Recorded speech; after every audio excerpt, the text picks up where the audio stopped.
Waalaikumsalam warahmatullahi wabarakatuh. Alhamdulillah, ini suatu kesempatan, suatu berkah yang sangat luar biasa. Gus, gimana kabarnya nih Gus? Alhamdulillah baik, sehat dan semangat. Alhamdulillah. Wah, ini buat teman-teman, ini aku kali ini sama Gus Adim. Nah, jadi Gus Adim ini bisa kenalan dulu Gus. Jadi kemarin sempat kita juga live streaming ya waktu di tempat pemdoanya ya. Mungkin teman-teman juga biar kenal dulu. Ya, izin perkenalan, saya Basyirun Adim. Kalau di keluarga dan di lingkungan pendidikan saya dipanggil Gus Adim.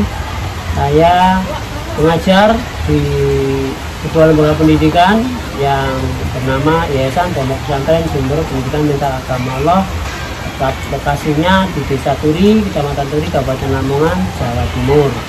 Saat ini pun saat wawancara berlangsung, saya sedang mendampingi proses pelatihan pendidikan bagi siswa termasuk dari pondok pesantren lain, dan hari ini kita bersamai meeting mentoring dari pondok pesantren Tebu Ireng Jombang.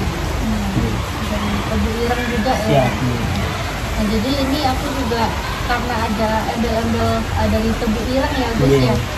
Ini pas banget nih. Jadi aku pengen nanya, soalnya pernah juga ya berapa tahun lalu sih, udah lama sih sebenarnya. Jadi sebelum kabar yang viral ini juga, kalau Tebu Ireng tuh aku inget kesaksian seorang pendeta wanita pernah ngaku katanya Murtadin, anak dari pemilik pondok Tebu Ireng, pernah tahu juga ya. Tapi itu berita sudah silang dan udah sempat viral juga, sudah terbongkar gitu. Jadi fenomena murtadin tuh, jadi entah ada yang memang benar-benar asli murtad, ada juga yang ternyata asli apa ya, biasanya kadal gitu, kafir dari lahir tapi ngaku murtadin gitu ya. Nah, itu sih terlepas entah kenapa lah alasan mereka seperti itu ya. Tapi gini Gus, sebenarnya tuh aku pengen banget tahu ya Gus ya, sebenarnya kalau untuk ketakutan diri pribadi sih mengenai kata-kata murtad, apalagi ya kata murtad, apalagi kalau kayak yang viral sekarang kan, jangan takut murtad gitu kan. Nah, alhamdulillah lah, jangan sampai malahan ya. Aku pribadi tuh takut banget loh. Jadi dibilang jangan takut murtad tuh ya gimana ya, takut banget.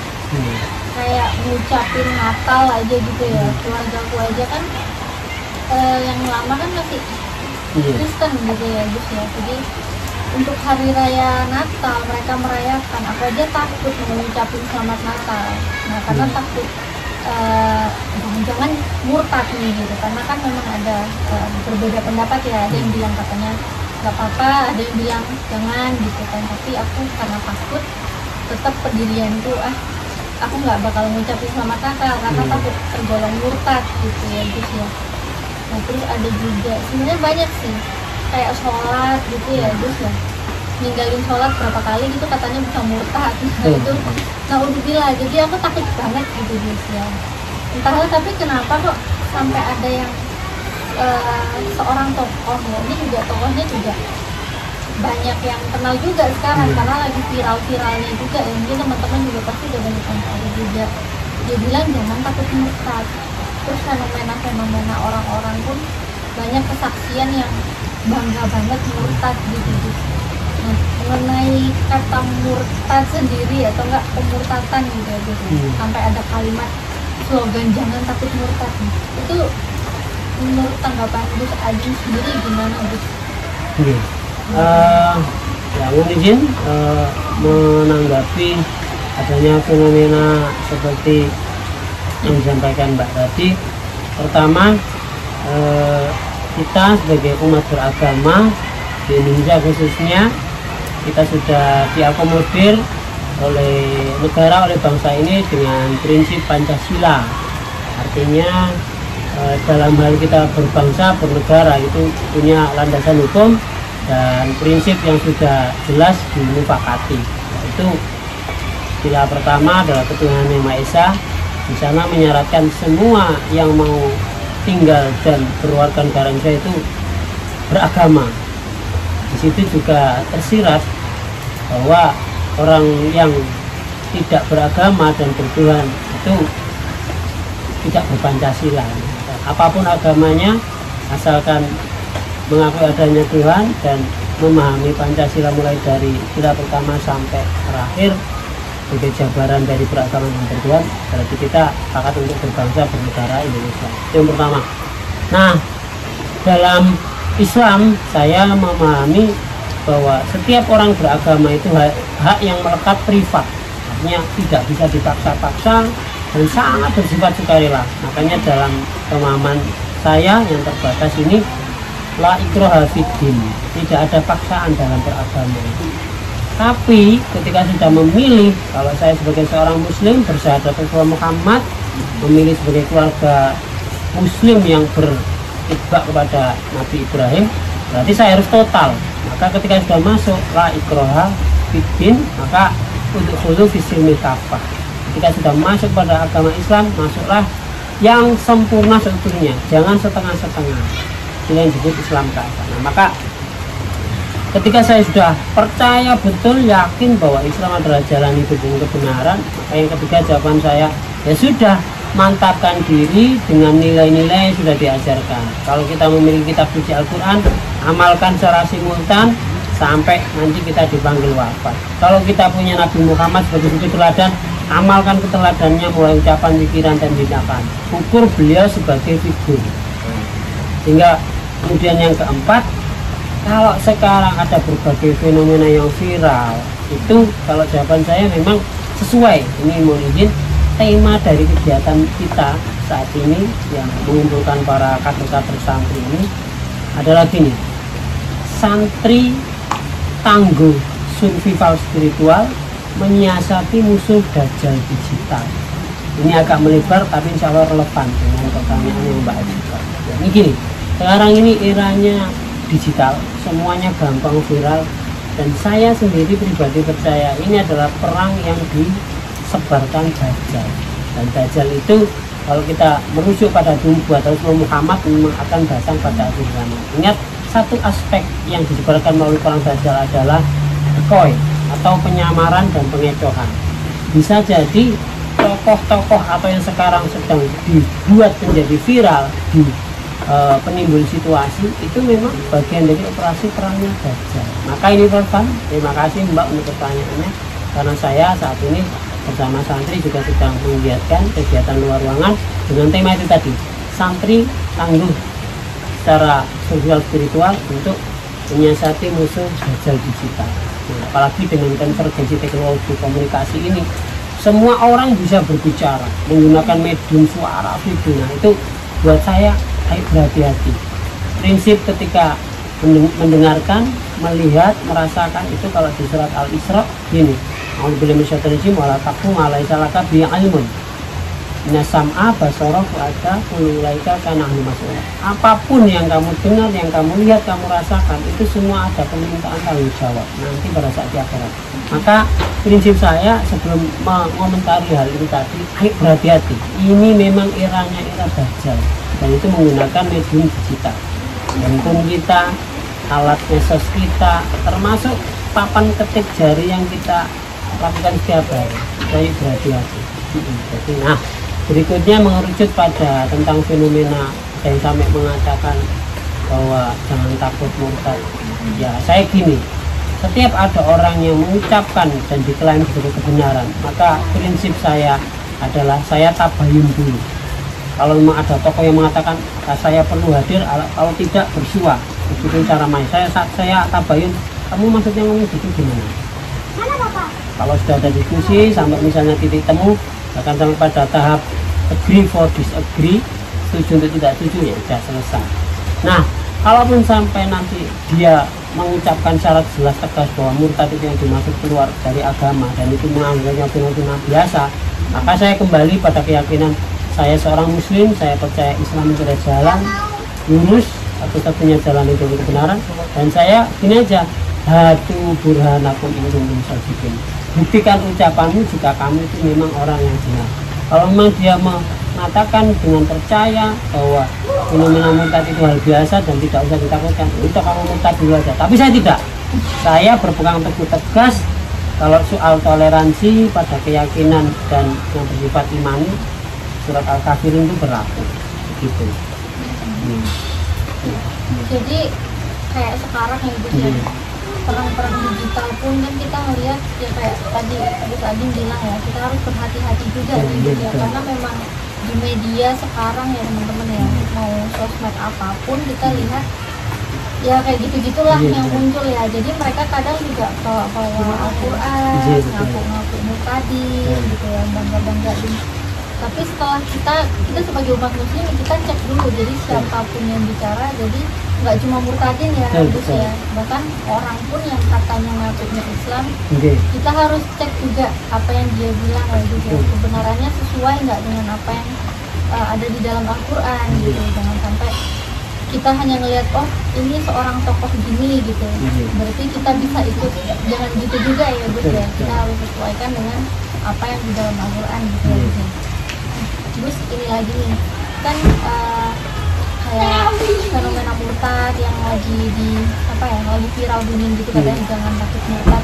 Jadi sebenarnya ngapain juga sih gitu loh, mau murtad tuh cari apa sih gitu ya, kecuali orang kalau cari duniawi ya, karena memang duniawi itu gudangnya kepegahan duniawi, murtad gampang gitu. Tapi kalau orang berpikir akhirat, ngapain harus murtad gitu ya gitu ya. Kayak kebenaran di dalam agama Islam juga kan, aku rasa ya, walaupun aku keimanan keilmuanku masih sedikit ya Gus ya, tapi mengerti gitu loh, Islam ini memang agama yang benar gitu. Nah terus kalau murtad gitu ya, konsekuensinya murtad meninggalkan kebenaran yang memang sudah benar-benar ada di dalam Islam, itu kayak gimana Gus? Kan soalnya kan ngeri banget gitu loh, mulai siksaannya atau apanya gitu. Konsekuensinya gimana Gus kalau orang murtad? Ya, saya mungkin lebih banyak mengarifi diri sebagai refleksi pribadi ya. Karena kategori murtad itu banyak. Kalau kita bicara tentang fikih yang syar'i, hal-hal syariat yang ditinggalkan secara sengaja. Benar yang Junjungan sampaikan tadi, bahkan ketika meninggalkan sholat sengaja, tidak ada unsur apa, itu bisa jadi murtad. Orang ketika beberapa kali kesempatan sholat Jumat tidak ada ke masjid, itu bisa juga dihukumi murtad, harus disuruh mengulang syahadat. Jadi memang ya luas ini jabarannya. Bahkan orang yang misalnya menghina Nabi Muhammad, atau kemudian bahkan kalau lebih halus lagi yang kita melakukan filterisasi, orang yang tidak melaksanakan hukum-hukum syar'i secara kafah, satu ayat dilaksanakan, satu ayat ditinggalkan, itu bisa menjadi pengantar gejala juga. Nah, makanya sekali lagi saya daripada mengomentari fenomena tadi, ayo kita banyak refleksi pribadi. Saya pun mungkin saya ini ibaratnya bayi lahir, tumbuh besar, berkeluarga, dan sampai hari ini beraktivitas di lembaga pendidikan keagamaan Islam khususnya. Saya sendiri tidak berani mengklaim paling muslim, karena apa? Saya ini sedang berproses, berprogres. Islam saya itu nanti akan terlihat dan disaksikan secara sahabat, itu terutama pada saat di akhirat. Nah, hingga refleksinya begini. Satu, sekarang yang paling penting untuk kita semua kaum muslim khususnya, cari tokoh yang dengan yakini sebagai figur teladan. Ini berkait dengan konsep imamah, supaya tidak gonjang kiri kanan, tidak terpengaruh lingkungan, terutama pada saat sekarang zaman digital yang gampang viral. Tentukan siapa pemimpin Anda, atau kalau dalam bahasa yang sekarang lagi tren, mentor, guru. Tentukan satu itu, yakini, ikuti, dan ingat untuk mencapai taraf yakini ikuti itu setidaknya melalui 5 tahapan, yakni studi literasi, artinya kita bisa membaca entah tulisannya, entah kabar-kabarnya, ajarannya, penyampaian. Kemudian studi silaturahmi, kita datangi, kita ngomong berhadapan muka seperti ini, atau kita kontak via maya. Studi yang ketiga adalah studi komparasi, dibandingkan. Saya dengar kabar orang itu begini, sementara yang ini begini, dikompar aja. Terutama apa, pada saat ngomongnya sama realita kehidupan sehari-harinya. Itu studi komparasi. Yang keempat, studi kontemplasi. Kontemplasi ini maksudnya setelah literasi, silaturahmi, komparasi, bandingkan, kontemplasi, minta kepada Allah. Ya Allah, ini adalah viral, katanya Ustadz, katanya ini terkenal banyak umat, gimana menurut Allah? Ngomong kepada Allah sebagai pemilik kebenaran yang tunggal. Tanyakan melalui munajat, melalui rialat-rialat. Yang kelima nanti baru studi pemantapan hati. Kalau sudah melalui tahapan 4 ini mantap.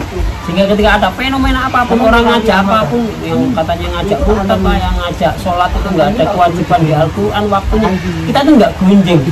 Biarlah kafilah berlalu. Itu kalau menurut saya begitu. Jadi tentukan sekarang pertama imamah atau tokoh yang kita ikuti. Yang kedua, ayo berkumpul, ini jamaah. Misalnya kita sekeluarga, kita di komunitas tempat kita berhabitat, ayo kita perkuat itu sehingga tidak mudah terpengaruh, tidak gampang ikut-ikutan. Jadi pada iman yang sudah takul yakin mantap dengan cara berimamah, yang kedua berjamaah, yang ketiga berakidah. Kalau sudah akidah yang tertanam kuat, ya nggak gampang digoyang dengan angin apapun, isu apapun, kita itu santuy gue. Biarlah itu menjadi fenomena yang memang sengaja orang kepingin beken secara sesaat. Saya yakin fenomena ini nanti akan hilang sendiri kalau kita tidak begitu menyeriusinya. Dan ingat, yang keempat jawabannya begini, dulu zaman Rasulullah fenomena ini sudah banyak terjadi. Iya, sudah banyak. Jadi dari zaman dulu. Iya. Bahkan dulu ketika Rasulullah dari Makkah hijrah ke Madinah, begitu beliau membangun Masjid Kuba, masjid pertama, itu ada satu kelompok yang dalam barisan orang beriman mendirikan masjid baru, yang itu di ayat 107 surat At-Taubah disebut Masjid Diror. Dan itu ingat, mereka itu halus modusnya. Jadi gini alasannya, Rasul, kami ini membangun masjid yang lebih baik, yang mungkin representatif, yang mungkin enak dilihat, cocok untuk Rasulullah. Tapi menurut Rasulullah, oh bahaya, bisa memecah belah ini. Jangan lakukan, jangan pernah sholat. Kayak 108 itu maka larangan Rasulullah larang orang beriman sholat di masjid itu. Masjid Diror, masjid pemecah belah. Karena apa? Rasulullah sudah membangun masjid Kuba untuk persatuan itu, dan ada orang yang dengan modus halus seolah-olah akan membuat kebaikan, padahal itu adalah pemecah belah persatuan. Nah, zaman Rasulullah dulu saja sudah ada fenomena itu, apalagi sekarang ini kita ditinggal sudah hampir 15 abad. Untuk fenomena ini tidak mengagetkan. Orang-orang yang secara lahirnya aku muslim dengan berbagai macam fenomenanya yang entah apalah aliran-aliran itu, jadi jangan kaget. Zaman Rasulullah dulu bahkan ada yang terang-terangan setelah bersyahadat kembali menjadi seorang musyrik kafir. Jadi ya bener banget tuh. Jadi kayak zaman sekarang pun juga kita lihat orang mualaf gitu ya. Jadi masuk Islam ya entah lah ya dia motivasinya apa, hidayah atau apa juga karena apa nggak juga gitu ya. Tapi apa karena mungkin minim apa ya? Mungkin karena gurunya atau gimana nggak dapat bimbingan atau apa juga nggak paham. Tapi bisa murtad lagi gitu loh. Jadi ya bingung juga. Nah terus kayak yang Gus Adin tadi bilang ya gitu ya, kan dari zaman Rasulullah udah ada orang yang seolah-olah ingin menunjukkan dia berbuat kebaikan gitu, padahal ternyata dia ingin memecah belah gitu. Nah ini kayaknya sekarang nih kita juga lagi di era kayak gitu ya Gus ya. Jadi ada orang-orang yang muncul seakan-akan ingin berdakwah tentang keislaman, tapi ternyata setelah kita dengar kok begini gitu loh. Jadi seolah-olah ingin memecah-mecahkan pemahaman Islam itu jadi begini, jadi begitu gitu loh, gitu. Terus ini lagi nih Bu, kalau yang murtad tadi ya Bu ya, jadi kembali lagi aku tanya murtad surat karena aku jujur takut banget Bu. Nah nggak tahu nih teman-teman, semoga teman-teman juga takut ya, jangan sampai berpikir jangan takut gitu, jangan ya. Jadi kita benar-benar karena memang mengerikan banget ya Bu. Kalau mengenai murtad menurut pandangan Islam gitu, kalau menurut pandangan kita sebagai warga negara kan kita ya terserah lah, dan kita pun di Islam memang seperti yang tadi Gus bilang kita nggak ada paksaan juga ya Gus ya. Tapi intinya orang-orang itu mau berani murtad apa nggak tahu gitu loh, mereka bakalan seperti apa, apalagi di akhirat kan yang kekal yang itu yang abadi kan di akhirat ya Gus ya. apa mungkin mereka merasa kalau mereka mengambil salah langkah mereka lagi dihukum sementara gitu atau gimana gitu. Mungkin terus bisa jelasin nih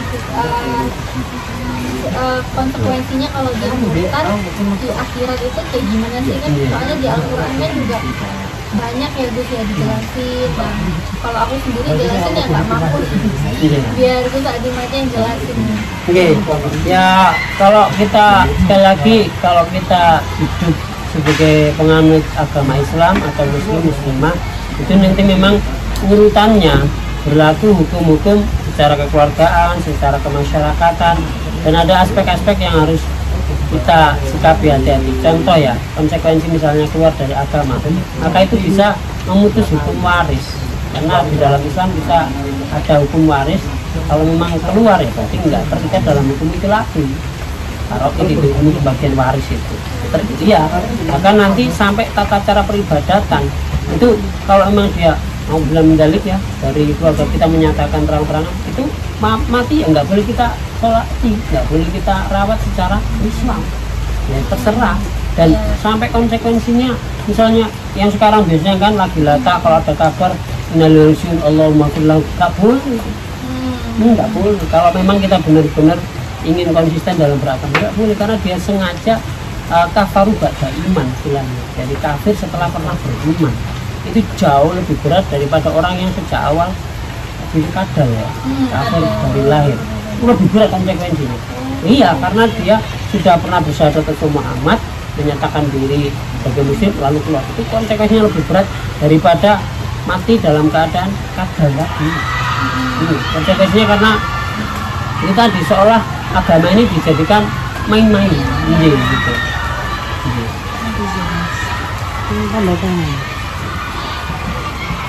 Dipaus. Ini ya, ini ya.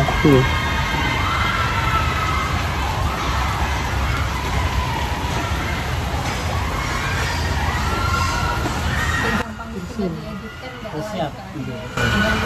Ya, jadi saya sampaikan sekali lagi konsekuensi orang yang keluar dari agamanya secara ya. Jadi sekali lagi konsekuensi logis dan ideologis dari orang yang keluar agama secara sadar dan sengaja itu lebih berat daripada orang yang kafir sejak lahir. Ibaratnya pernah masuk Islam ya aku kafir lah misalnya, itu lebih berat yang orang yang pernah beriman itu tadi. Karena yang pertama ini seolah main-main, yang kedua juga bisa membuat tatanan keluarga dan masyarakat itu berubah, dampaknya besar apalagi di tengah masyarakat Indonesia yang beragama, yang itu menjadi aspek nomor satu kan dalam Pancasila pun ketuhanan itu menjadi sila nomor pertama. Memang lebih baik kalau saya mengarifi hati-hati keluarga, saya jaga lingkungan, saya jaga itu tadi. Agama tidak ada masalah, itu bikin. Kalau sudah beragama mantaplah, itu dulu visini kapan, jangan setengah-setengah. Ibarat kita ini sudah masuk rumah, jangan ingat-ingat di pintu situ, masuklah sekalian gitu. Ini kita ibaratnya masuk agama itu kapan. Kalau berdiri di pintu ya takut, ya nggak mundur, ya nggak menepi, ini yang bingung gitu. Makanya ini agak melebar fenomena mu'alaf pun, ayo benar-benar silakan. Bahkan dalam Islam diatur mu'alaf atau qulubuhum itu orang-orang yang mendapat prioritas. Nah, prioritas kesempatan apa? Belajar. Makanya belajar agama itu nanti tahapnya itu sampai pertama yakin, kemudian ainul yakin, hakul yakin. Nah, tugas kita para pengamal agama, keluarga muslim khususnya, ayo kita meyakinkan diri dulu, keluarga, yakni melewati tahap yakin agama Islam sudah satu kebenaran. Ainul yakin itu dengan pelaksanaan mulai dari kepala badan sampai kepada keluarga, perumahan, semuanya tata cara hidup masyarakat beragama, bangsa, negara, sampai kan mungkin hakul yakin itu sudah menjadi kesadaran yang bertumbuh, sehingga kalau sudah hakul mau ada fenomena apapun itu efek gitu. Kalau amalan-amalan gitu, Jadi kalau orang misalnya ya si A dia Islam, terus begitu dia besar dia ternyata entah misalnya kecantol perempuan atau ini laki-laki gitu ya, gitu.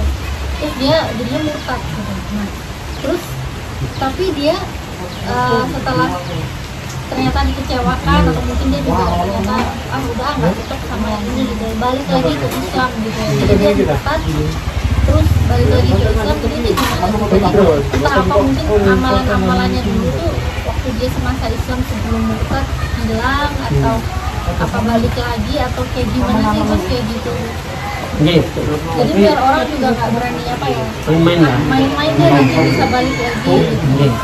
Jadi gini, jawaban saya yang pertama, bagaimana ketika ada orang yang pernah dikecewakan, pindah agama lalu balik ke agama asalnya Muslim misalnya. Jadi di dalam Islam ada fenomena pengampunan, fenomena penebusan atas kesalahan yang kita lakukan, terutama pada saat masih di dunia. Maka gini, sekali lagi prinsip saya dan pesan saya, jangan pernah main-main dengan agama, jangan pernah menjadikan keyakinan itu sebagai bahan percobaan.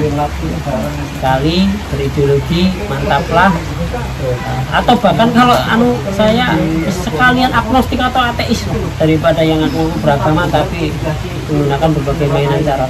Nah, kalaupun ada yang pindah kemudian karena dikecewakan balik lagi, saya berkhusnudzan saja, mudah-mudahan yang demikian itu dimantapkan. Artinya cuma 2 kali itu saja, jangan pernah diulang-ulang. Sekarang gini, kafaru ba'da iman, cuma kafaru ba'da iman. Jadi kafir setelah beriman, pernah beriman lagi, jangan sampai kafir lagi. Itu jadi sekali lagi kesempatan kita hanya ada di dunia ini, dan tentang iman tadi jangan dibuat mainan. Kalaupun misalnya nekat lepas sekalian, orang agnostik atau ateis, nah itu kalau menurut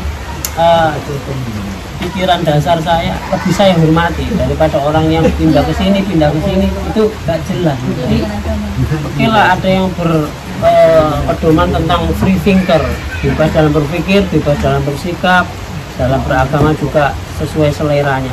Saya lebih menghormati orang yang sejak awal kada lagi, atau orang yang bahkan saya nggak beragama, saya nggak percaya, itu saya bisa hormati karena dia sudah mantap memilih, daripada orang yang itu tadi karena labil, karena hanya emosi sesaat lalu dia dengan gampang berpindah-pindah. Jadi nah tentang peramalan begini, tentang peramalan dalam doa-doa itu kita juga banyak diajarkan, dan ini sifatnya juga populer, dicari di mesin pencari informasi ada. Misalnya gini, Rabbana amanah faktubna ma'asyahidin. Ya Allah, Rabbana amanah, berikanlah kami keimanan, faktubna, dan catatkan kami, kumpulkan kami ma'asyahidin, orang-orang yang menjadi saksi. Kalau misalnya kita berislam, ya kumpulkan dan persaksikan aku sebagai seorang muslim. Nah, terus gini, doa kedua, Rabbana la tuzigh qulubana. Jadi ya Allah, la tuzigh qulubana, jangan goncang-ganjingkan, jangan bingungkan kami, jangan disorientasikan kami. La tuzigh qulubana ba'da idh hadaitana, setelah hadaitana kami mendapatkan hidayah. Wa hab lana min ladunka rahmah, dan turunkan dari sisimu rahmat. Nah, doa ketiga itu gini, Allahumma musarrifal qulub, ya Allah yang maha membolak-balikkan hati, sarrif qulubana, balikkanlah hati kami ala taatika, kepada ketaatan kepadamu. Nah, karena ini apa? Ada fenomena musuh gaib setan yang memang itu bisa membentuk keyakinan, termasuk mengubah hati ini menjadi labil dan tidak stabil. Nah, maka doa kita tiga itu, pertama Rabbana amanah faktubna ma'asyahidin, ya Allah berikanlah kami keimanan yang mantap, faktubna, dan catatan kami bersama orang-orang yang menjadi saksi, artinya orang muslim. Rabbana la tuzigh qulubana, ya Allah janganlah engkau ubah gonjang-ganjing, bingung, disorientasi hati kami ini setelah kami mendapatkan hidayah dari Tuhan. Ba'da idh hadaitana wa hab lana min ladunka rahmah, dan berilah kami dari sisimu rahmat. Termasuk apa? Rahmat iman yang mantap dan level yakin yang ainun dan hakun. Doa ketiga, Allah musarrifal qulub, ya Allah engkau yang maha membolak-balikkan hati, sarrif qulubana, balikkanlah hati kami kepada ketaatan kepadamu. Maksudnya apa? Kadang saya bimbang. Nah, balikkanlah bimbang ini menjadi hati yang mantap. Nah, itu Mbak, itu diantara peramalan yang memang bisa kita laksanakan secara harian. Nah, yang keempat begini Mbak, Jadi setan sebagai musuh abadi umat manusia dan dinas tegas dalam surat Yasin, Allah tak ya Bani Adam Allah tak butuh setan. Biasanya beberapa dari keluarga jamaah Islam kita yang mengamalkan surat Yasinan malam Jumatan itu kan ada, ya Bani Adam Allah tak butuh setan. Wahai Bani Adam, keturunan Adam dari bangsa apapun agama pun, lah tak butuh setan. Jangan kamu ikuti layani setan. Tak butuh di situ juga bisa diartikan sebagai jangan kamu sembah setan. Innahu sunya setan itu lakum bagi kalian aduun musuh yang nyata. Nah, kenapa di sini disebut adu mubin? Bahkan kadang kita itu jangankan untuk menyadari, tahu bahwa kita punya musuh setan itu loh, enggak. Sehingga apa? Setan itu beroperasi dari hati, dari aliran darah, dari berbagai spektrum kiri, kanan, belakang, depan, membisiki, menasihati. Nah itu kita nggak sadar Mbak. Jadi kadang keyakinan itu kita anggap tapi saya sudah yakin, padahal keyakinan ditumbuhkan setan. Makanya doa kita yang terakhir yang keempat begini, Robbi a'udzubika min hamazati syaitan. Ya Allah Robbi, Tuhanku ya Allah, a'udzubika, aku berlindung kepadamu, min hamazati, dari gelombang setan yang datang, wa a'udzubika, dan aku berlindung kepadamu Robbi ya Allah, Robbi ayah dulu, dari setan yang hadir. Jadi ibarat gini Mbak, kita punya perimeter 2 layer, ada pertahanan dua tahapan pertahanan. Pertahanan pertama punya benteng pertama jebol, setan datang bergelombang. Robbi a'udzubika min hamazati syaitin. Kita sudah menahan jebol benteng pertama. Layer perimeter kedua jebol lagi, ayah dulu hadir. Maka kita perlindungan minta kepada Tuhan. Karena ibarat seorang diri itu setan yang menyerang itu ribuan kali, dan itu ingat, setan juga bisa menyaruh kepada tokoh-tokoh yang menyeru. Nah, jadi yang saya bilang tadi fenomena akhir zaman ada Dajjal, dan ini kebetulan zaman digital yang gampang viral, tokoh-tokoh itu bisa jadi pengecoh. Jadi bisa dibentuk, bisa diciptakan, bisa dikondisikan, entah karena motif politik, bisnis, ekonomi, situasi pandemi, ada geostrategi dunia yang ingin menguasai negara bangsa kita, macam-macam. Makanya balik lagi, kalau saya mengajak saya keluarga, tentukan siapa figur teladan yang dengan pilih dan yakini itu melalui 4 studi tadi: literasi, komparasi, silaturahmi, kontemplasi. Aku tanya lagi ya, karena nih tadi Dusun juga bilang ada setan-setan bahkan sampai ribuan kali mengganggu. Nah, aku sering juga gitu dengar kesaksian dari orang-orang yang katanya ngakuin sih murtadin, tapi entahlah itu murtadin beneran atau kadal nyamar juga nggak tahu ya Gus ya. Tapi ada juga yang mereka tuh bilangnya pas sholat gitu, biasanya pas sholat, atau ada yang bilang pas lagi naik haji gitu, umroh atau apa gitu. Katanya mereka tuh tiba-tiba melihat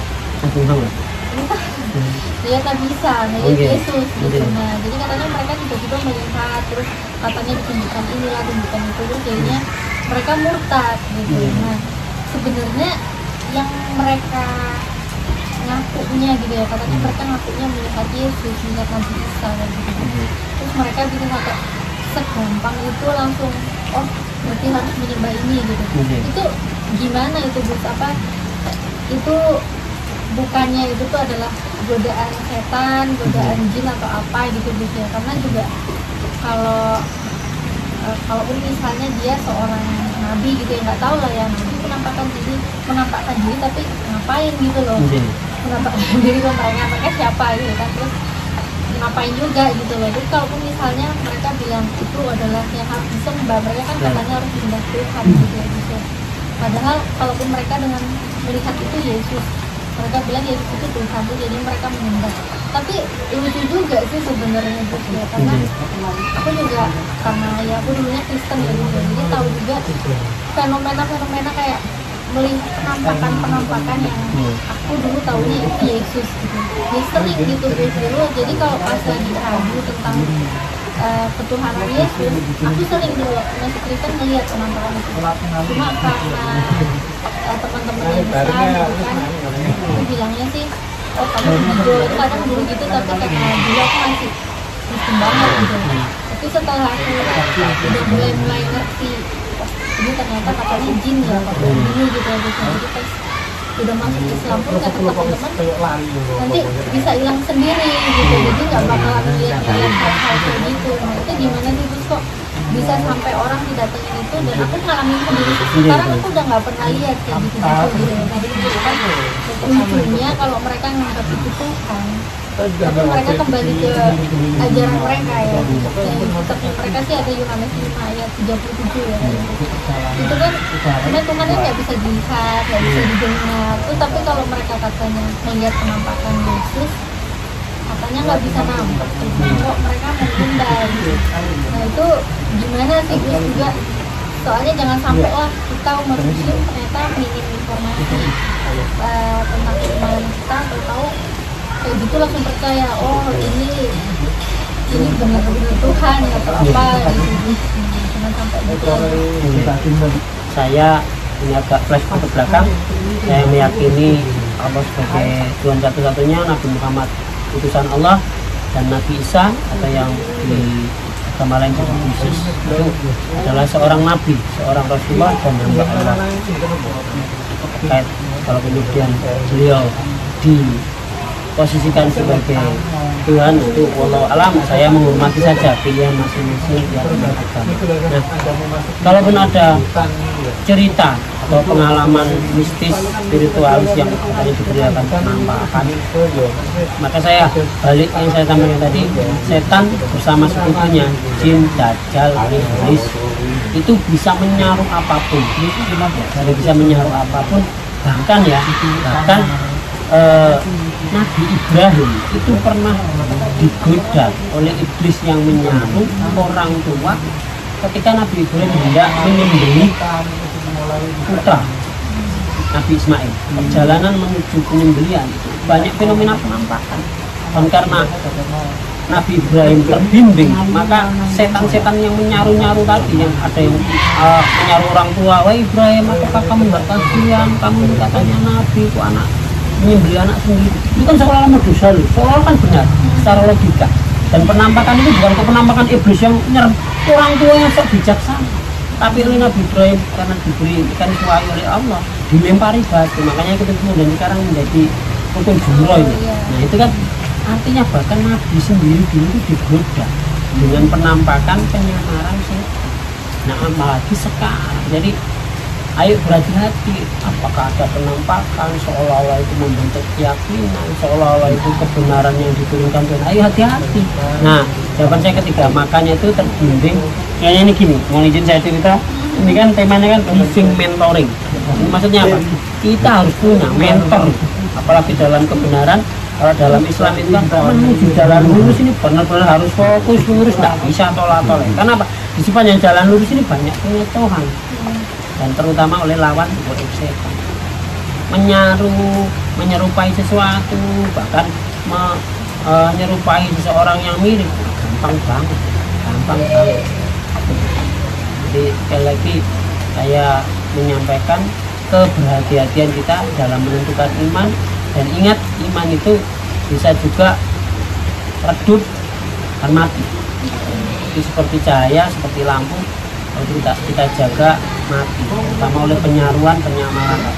Dan jawaban saya berikutnya begini, di ayat terakhir surat Al-Quran itu surat An-Nas tentang manusia, dan di sana terdapat fenomena jin yang itu gampang menyerupai apapun. Itu disebut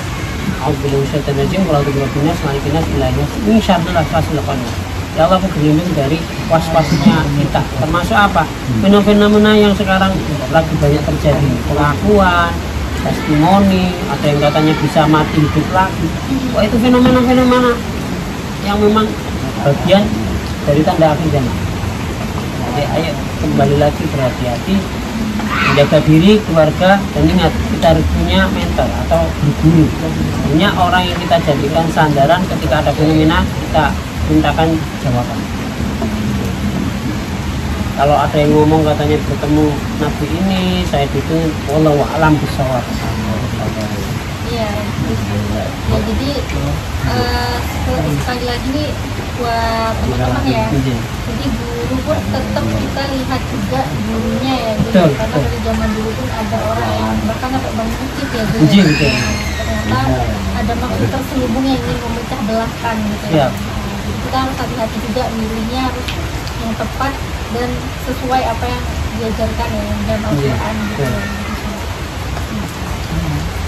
Terus ke sini aku pengen tahu lagi nih Gus, tadi kan juga dari awal udah disebutin juga ya, segala sesuatu yang kita harus pertanggungjawabkan ya, bahkan dari zaman sekarang kita bisa melihat dengan jari-jari kita yang aktif untuk ikutan ikut bagian ya, ikut bagian di dalam media sosial, dalam teknologi yang ada gitu. Atau kita sering mendengar yang apa tuh kita cerna, mungkin dalam hati juga kita berpikir apa gitu ya gitu.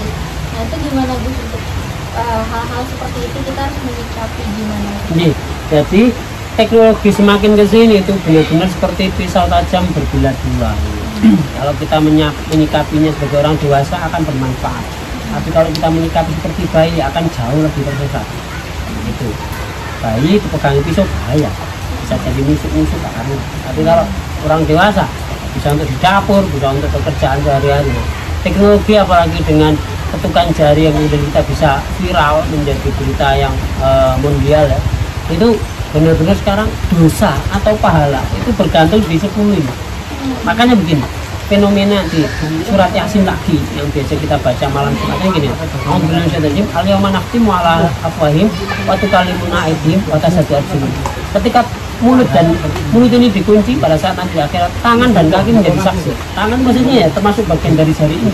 Yang dimaksud menjadi saksi itu ya sangat mungkin nanti jari ini bisa berbicara, tapi di lain sisi kita juga bisa memberikan penafsiran bahwa jari-jari ini merekam semua aktivitas kita.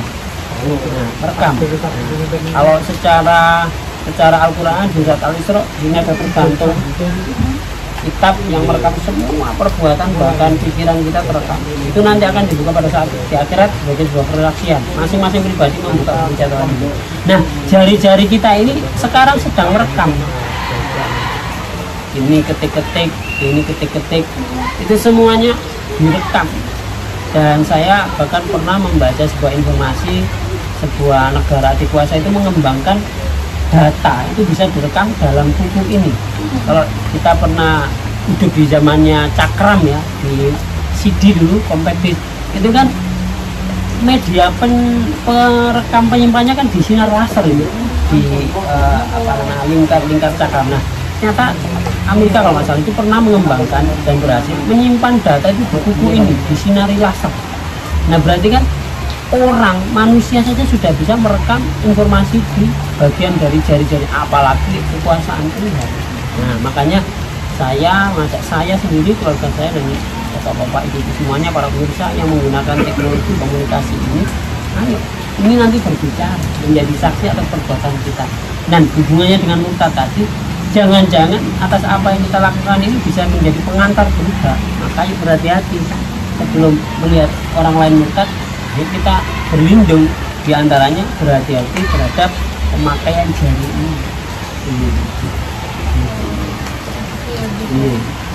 Itu jadi semakin paham, semakin mengerti. Masya Allah, ini benar-benar ilmu yang jarang banget bisa tanya langsung, nggak ngertinya di mana, ini benar-benar dijelasin ya sama Bu tadi. Jadi ternyata jari-jari pun nanti akan ini ya menjadi saksi. Betul. Ya. Kan apa yang kita pikirkan pun nanti semuanya terekam. Ya. Di surat Al-Isra ayat 13 itu nanti kita diperintahkan membaca catatan kita. Kalau kita bukalah bacalah kitabmu, kafa binafsika yauma alaika hasiba, cukup dirimu yang menjadi saksi.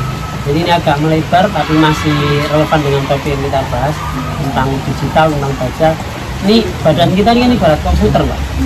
Ini monitor, ini central processing unit, pembuluh darah ini adalah kabel-kabel kita, dan ada server penjaga yang maha luas datanya, tidak pernah full, maksudnya terus berkembang. Ini penjaga server atas amalan kesalehan malaikat. Oke, ini catatan amalan kesalahan. Nah, semua catatan ini terekam dalam kitab yang tidak terlihat memang gaib, dan nanti dibuka pada saat di akhirat. Semua pendengaran, penglihatan, perasaan, ketukan jari ini akan direkam semuanya di sini. Nanti dibuka pada saat di akhirat. Pesan saya, ayo dibuka pada saat di dunia dengan cara apa? Muhasabah, refleksi. Makanya kan kita mengenal kol kasibu angkusakum qabla angkusakum. Disaplah dirimu sebelum nanti pada saat bisa di akhirat. Artinya apa?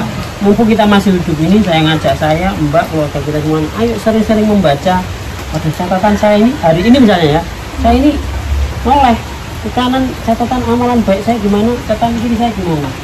Kalau saya sendiri pada saat tahiyat gitu, saya seolah-olah itu menyalami malaikat dan bertanya, Assalamualaikum ya Rokib, gimana rapor kebaikan saya ini? Assalamualaikum ya Atik, gimana catatan dosa saya ini? Sehingga apa? Nanti kita itu mengarifi diri, tidak banyak menilai orang lain. Iya, betul. Jadi yang kedua, sikap hati-hati. Ketika ada fenomena digital yang kemudian viral secara sosial ini, kita itu melihat dulu, merasakan dulu, nggak langsung komentar. Ingat loh ya, bahkan misalnya kita emoticon saja, entah itu di Instagram, entah itu di Facebook, Twitter, klik, mungkin hanya simbol dari benci, marah, love, atas apa yang terjadi pada fenomena yang kita lihat, itu bisa jadi tercatat.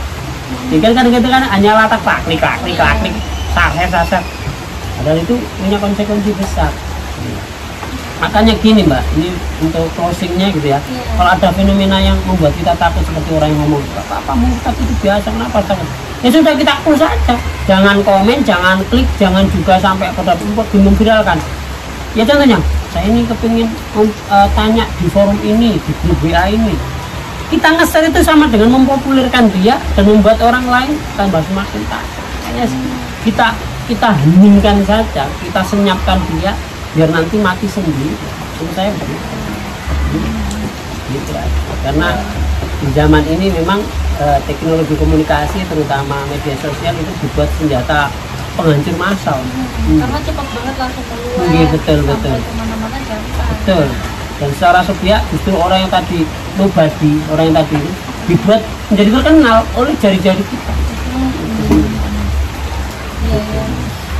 Ya, ini mungkin ada yang ingin disampaikan lagi mungkin sebelum kita udahin, soalnya udah sore banget. Betul.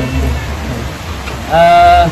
Untuk hari ini, untuk sesi ini saya berpesan kepada saya, keluarga saya, Mbak dan keluarga Maya dimanapun berada,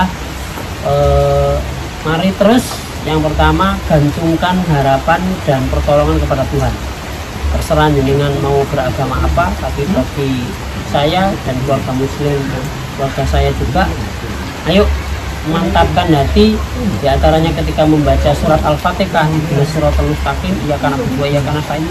Ya Allah, benar-benar kami datang kepadamu untuk meminta pertolongan di tengah situasi akhir zaman yang bahkan benar itu menjadi abu-abu, tidak lagi hitam putih yang jelas tegas.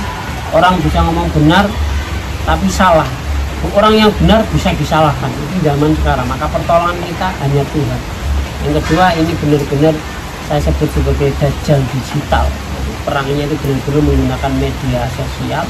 Jadi ayo berhati-hati, pandai mengarifi jari-jari ini, jangan gampang ikut arus. Dan yang ketiga, jaga diri dan keluarga. Itulah aset yang paling berharga milik kita, karena kita ingin tentu saja selamat di dunia bersama keluarga, berjumpa itu kembali bersama di akhirat bersama keluarga. Itu. Terima kasih banyak Gus Adin, ini benar-benar Masya Allah dapat pencerahan, dapat pelajaran yang jadi Insya Allah semakin menguatkan iman dalam Islam ya. Dan saya sendiri pun pribadi jadinya merasa tersentuh banget nih, merasa semakin aktif banget gitu. Ternyata apa yang kita lakukan semuanya akan bertanggung jawabkan, bahkan apa yang belum kita lakuin aja ya di pikiran aja semua udah tercatat gitu ya. Apalagi untuk murtad, nah udah menjalik ya.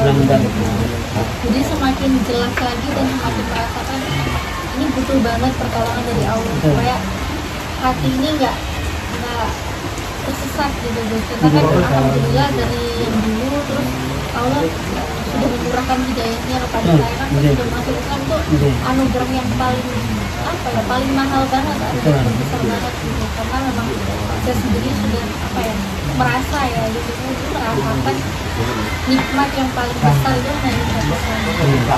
Jadi insya Allah teman-teman juga bantu doa dari Iya. saya dan para ulama yang ada ya, teman-teman yang mungkin saudara kita juga yang di dalam Islam, kita saling mendoakan supaya kita Iya. semua sampai akhir hayat, kita semua tetap di dalam Islam, jangan sampai kita murtad. Jadi kayaknya cukup itu aja ya Ustaz. Jadi ada doa satu lagi untuk kita amalkan itu gini, tawafani musliman wa alhiqni bisolihin. Tawafani itu wafatkan aku dalam keadaan Islam, muslimah, wa alhiqni bisolihin, dan kumpulkan aku, bangkitkan aku pada saat di akhirat bersama orang-orang soleh. Itu bisa menjadi doa peramalan harian. Terima kasih. Makasih banyak Iya. Bu Sadi. Jadi cukup sekian dulu ya teman-teman ya untuk video kali ini.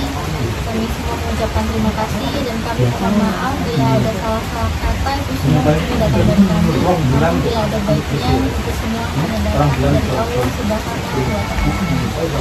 Assalamualaikum warahmatullahi wabarakatuh. Ya, saya juga saat ini masih berproses sebagai seorang santri. Saya belum merasa menjadi muslim yang sempurna. Banyak juga salah dan dosa, terutama kekurangan dalam hal penjelasan. Maka itu saya sangat terbuka menerima kritik, saran, masukan, dan penyempurnaan. Demikian mudah-mudahan, dan saya mohon maaf bila ada penyampaian yang salah. Wassalamualaikum warahmatullahi wabarakatuh. Terima kasih banyak ya. Iya. Bu Sadi.